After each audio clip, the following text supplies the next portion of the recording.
Hello folks, this is Azuark here, or as I was once known, Arcazua. You'll see up on the screen right now is an old webcomic from one of my guildmates way back in 2005 when Encourage came out that should demonstrate to you that at least I was a hunter with tier 1 armor. Um, I am not currently playing a hunter in WoW Classic. However, I have a guildmate who is asking some questions about hunter shot rotations, and I thought I would take some time to record some thoughts on the matter. So we're going to talk about hunter shot rotations. This is from someone who is not currently playing and have not played hunter in, over a decade, but I was at one time very much on the forefront of people who were kind of looking into what was optimal. So my specifics might be slightly off here, but overall the idea of what I'm going to talk about should remain true. So, hunter shot rotations are basically defined by one simple characteristic in the mechanics, and that is that your auto shot can be interrupted by special attacks. I want you to imagine you've got a Carapace Spine Crossbow, attack speed 3.3, and because of your quiver bonus, it's really more like about 3 seconds flat. And I want you to imagine that you activate Autoshot. Plink, 1, 2, 3. Plink, 1, 2, 3. Plink, over and over again, right? And if all you do is Autoshot, that's all that's going to happen. And that's great. Now, I want you to imagine in a separate timeline, you're firing your special attacks. Now, special attacks consist of aim shot, multi-shot, arcane shot, and serpent sting. However, those last two are ultimately not going to be very effective long term. Maybe when you first hit 60, they're okay, but they don't scale with your damage, and therefore the damage per mana that you're going to get out of them is going to suffer considerably. Arcane Shot really isn't that good to begin with. It's just kind of a thing you spice in there if you've got a lot of extra mana, which is not likely to happen in a raid encounter. So you're going to want to stick to aim shot and multi-shot, and they both have cooldowns. So a very simple rotation might look something like this. Aim shot, fire. Multi-shot, wait, wait, wait, wait. Aim shot, fire. Multi-shot, wait, wait, wait, wait. And that's basically a rudimentary rotation. Because aim shot and multi-shot don't have the exact same cooldown, you can do something where you stagger it. You go aim shot, multi-shot, aim shot, multi-shot, aim shot, aim shot. You can do that. For simplicity in this immediate discussion, however, I'm going to assume that we just do one basic cycle where it goes aim shot, multi-shot, wait, and rinse and repeat. So I want you to take that aim shot, multi-shot, wait pattern, and I want you to pretend that you overlay it on top of your auto shot. Now, here's where the problem comes in. Your auto shot, no matter how good a hunter you are, no matter how damaging your special attacks are, your auto shot still represents a humongous portion of your basic damage. Like, even without the pet factored in, your auto shot's going to be 50-60% of your damage after the pet is not factored in. So you want to not mess that up. You want to make sure that that is constantly going through, because if you are delaying it, let's say for very simplistic situations, you have 100 DPS from your auto shot, and you start a battle by firing Arcane Shot. Why Arcane Shot? Just because it's simple. If you fire Arcane Shot, you'll notice, as I'm sure you have if you've leveled your hunter to 60, that your auto shot does not fire instantly right after. It waits like a full second. And that's what we're trying to avoid, that clipping. So you lose like a full second of your auto shot damage. If you've got 100 DPS, that's 100 damage lost. How big a deal is that? Well, if a fight lasts for 50 seconds and you lost 1 second of that, you've lost 2% of your damage. And 2%, when you're trying to squeeze every little bit, definitely matters. And ultimately, with other little losses here and there, and if you make this mistake repeatedly, you're going to compound that 2% over and over again. So what you do not want to do is use an ability right before your auto shot would go off. Contrast that with going up to an enemy and hitting auto shot and then arcane shot 1-2 that fast. And what you will see is that the auto shot does go off, and so does the arcane shot. So if you do it that way, you don't lose the damage, and that's what we're aiming for. No pun intended. We are trying to make sure that we are using our special attacks just after auto shot goes off, so that our auto shot cycle is not interrupted by our special attacks. Now, unfortunately, because of the mechanics of aim shot, it will get interrupted a little bit. But because aim shot is worth adding to the cycle, we're going to just do our best to disrupt it as little as possible. I posit that you're going to want the slowest weapon possible.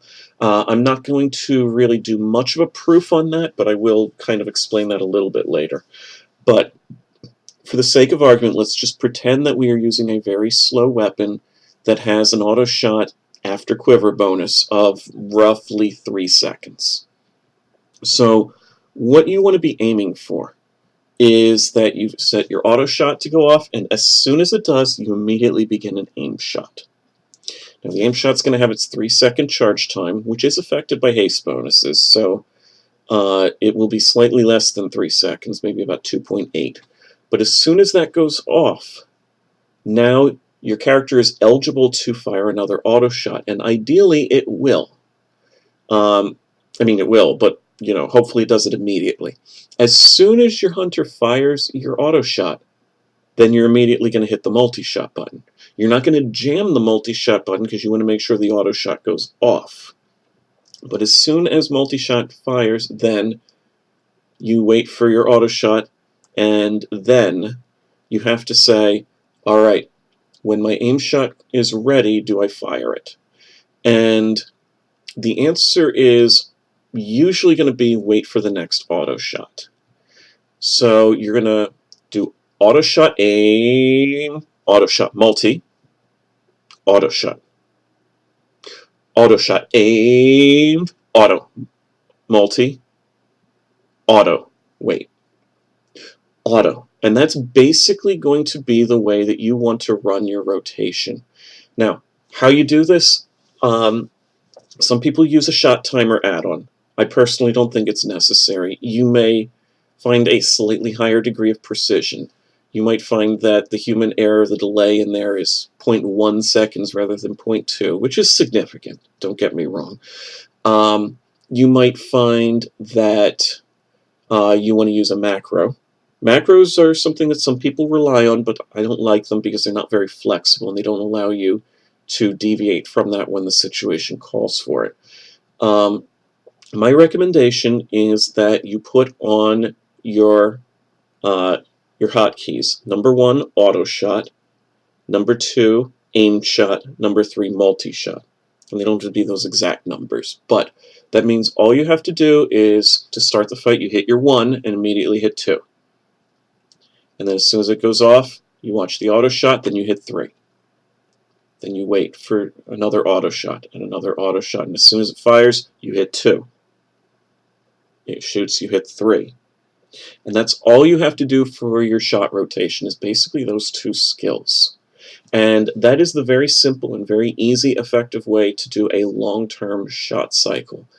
Now, you can do better, as I said earlier, because of the fact that the cooldowns are staggered. You can do aim shot faster, but that's going to depend on your attack speed, and that's going to depend on your level of attention to staring at your cooldowns.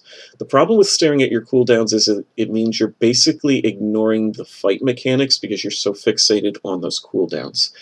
That's where macros can come in handy, but personally, I think it's better to stick to the basic rotation, at least until you're very comfortable with what you're doing, and do that for all of your basic sit and fire fights. Now, if you're going to have to move, yes, you're going to have to adapt.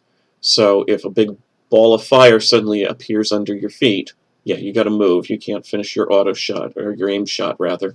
So that's why I don't like to do the macro approach. I like to be flexible. But that's the very concise, quick version. Now, let's look at what it might appear like if you had something a little more rigorous. And I hope you can actually view this. I'm going to zoom in just a little bit to make it larger. This was a very, very rudimentary spreadsheet I threw together for this. Yes, I'm a nerd, deal with it. But this was how I, started to figure out how, weapon speeds were significant back in the day. So you'll notice the weapon speed 3.3, the DPS 31.2, that's equivalent to the Carapace crossbow, because until you get to Blackwing Lair and you get the crossbow that's there, the BSX rather than the CSX, you're probably going to want to focus on this weapon. Could you do better with Rockdalar? Maybe. I'm hesitant to believe that just because of the way shot timers usually work out, but we'll look at it. But I took a very basic, very simplified version of, alright, you got your weapon, your arrow, your attack power, we're just going to pretend is 1,000. Notice there's no discussion of hit or crit rate here. We're not worried about that. And so, type of attack. We start off at time 0 with an auto shot. And a split second later, we begin our aimed. And then our next auto shot goes off at 2.97, which is basically how long it takes to finish the aim shot and then fire our auto shot. And a split second later, we fire multi-shot. And then we have to wait a couple seconds for the next auto shot. It goes off, our cooldowns aren't ready, we wait. Then we fire another auto shot, and at that point, the aim shot cooldown is ready. It is just barely ready at 6 seconds. This is the advanced version, mind you. So we fire our aim shot, which has just come off cooldown right before that auto shot fired, and then we wait. We fire an auto shot, we wait. We fire an auto shot, and now it's finally been 10 seconds into the rotation. Multi-shot is ready, so we fire a multi-shot. And then we wait. We fire an auto, and then aimed is ready again. And so you see the pattern down here where basically you're watching these aim shot cooldowns, multi-shot cooldowns as they approach 6 and 10 seconds respectively. And a lot of the weights in here were just for spreadsheet foo to make it work correctly, because I'm lazy and didn't want to really make a fancy spreadsheet. But this is the general gist of the idea of how you're going to make a rotation work. Again, this is the advanced version on the spreadsheet here. The simple version is you fire aimed and you wait on the multi-shot cooldown. So when the multi-shot is approaching being finished, then you start your aim shot. Rather than doing aim shot the instant it comes off cooldown, because 6 seconds versus 10 seconds, that's slightly irritating. As far as long-term DPS, with this simplified version here, as we get maybe about a minute into the fight, we're looking at somewhere between 275 and 300 DPS. Alright, now let's, just for fun, let's put Rockdalar's time here of 2.8 in and look at what happens. So we get some deviations, and then further down, you'll notice that near the bottom, the damage actually drops because the attack speed is faster. Now, I am not taking a couple things into consideration here, but you can tell this is a significant loss. I'm going to hit undo, and oops, it insists on scrolling, but right, this is roughly in the 280s, and then we redo that, and our damage is floating around 260, 270. So it is a very direct hit with that weapon speed. The weapon speed is the single most important factor in determining your damage. There are a few factors that aren't being considered here. For one, there's no scope. I'm assuming that you're going to use a hit scope rather than a +7 scope, but obviously +7 when you're hitting more frequently is going to have a little more impact. The other thing that I'm not factoring in is the speed bonus from Aspect of the Hawk. If Quick Shots goes off, yes, obviously that's going to influence things. If you pop Rapid Fire, yes, that's going to influence things. If you're a troll and you use Berserking, all those speed bonuses are going to put you in the category where your 3.3 weapon just became a 2.8 weapon. So, yes, there's deviations on this, and it is postulated that at the point where you get fast enough, it's actually better to just drown out your auto shot with an aim shot and things like that. So I'm not going to get into that. I think that this basically covers the most important details, which is auto, aimed, auto, multi, auto, wait. And you're just going to repeat this over and over and over again as the timeline progresses until either the enemy is dead, you run out of mana, or the fight mandates that you do something else. And that is your ideal DPS situation. And that's basically how it goes. Thank you.